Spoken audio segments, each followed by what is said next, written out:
Wait, no. 237.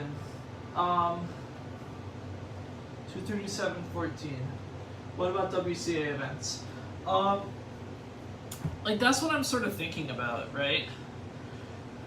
First and foremost, probably 3x3, just because, like, I really want to get fast with ZZ. Like, it's not that, like, I mean, maybe I'm trying to prove a point a little bit, but, like, it's mostly just because I think we haven't really seen, like, I mean, we don't see much fast EO line solving. And at that, we never really see, like, fast optimized EO line solving. And what I mean by that is, like, by using, like, Lexis, like, and maybe TDR, and, like, algorithms for building blocks, and algorithms for multi-slotting, and, like, pseudo-slotting techniques and stuff like that. We haven't seen that much for EO line and ZZ.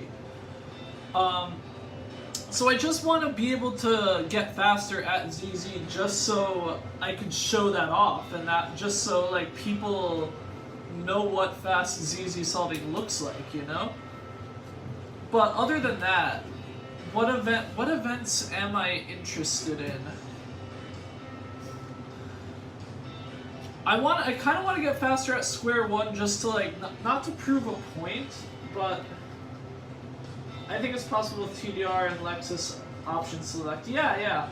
No, but it's not just TDR and Lexis option select. There's always, like, the regular default block building thing, right? Like, sometimes, not here, but sometimes, like, building a square and then a pair is also good. But other times, Lexis is good and TDR is good. But anyway,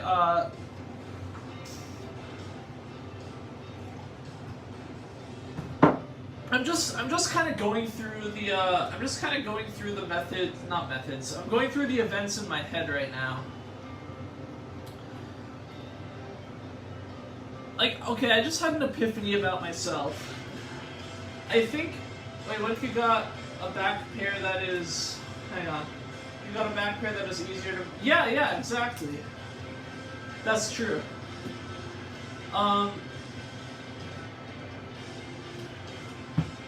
But, okay, I kind of had an epiphany about myself, which is, I feel like when I have something new to bring to the table, then I enjoy the event more. Which isn't really, like, I don't want to necessarily say, like, I like going against the grain and learning, like, an obscure method just to be quirky. It's just more, I mean, to put it simply, that's what it is. But, like,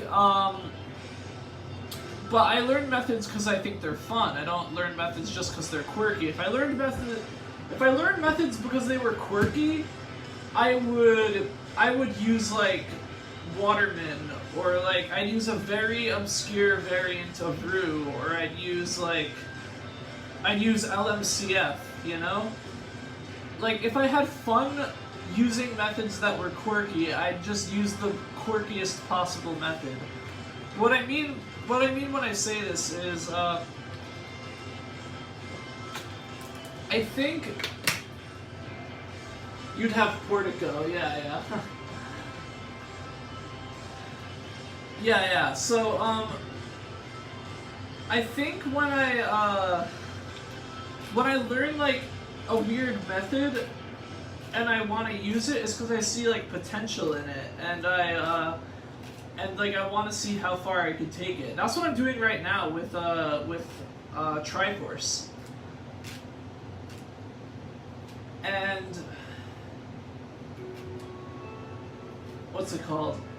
And, like, basically what I'm getting at here is Megaminx I don't find as interesting. Like, don't get me wrong, I'm using ZZ Spike, which is a quirky method that not many people use. But if I'm being honest, there aren't many creative, quirky things you could do on Megaminx. It's always F2L, S2L, last layer. It's never like any kind of corners first weird shenanigans, because like you can't do corners first on a Mega Minx because you can't do slice moves. But like,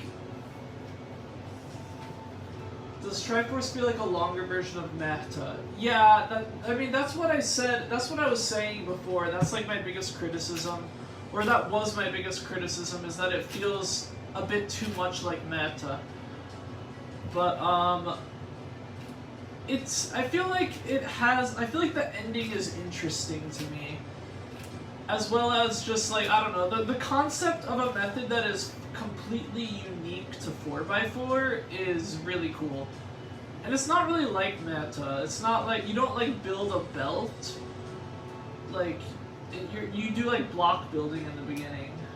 It's, and like you, I mean, like EOLE and like decal CDRLL, like all of those are in Meta, but I feel like there's more to that method, there's more to Meta than that.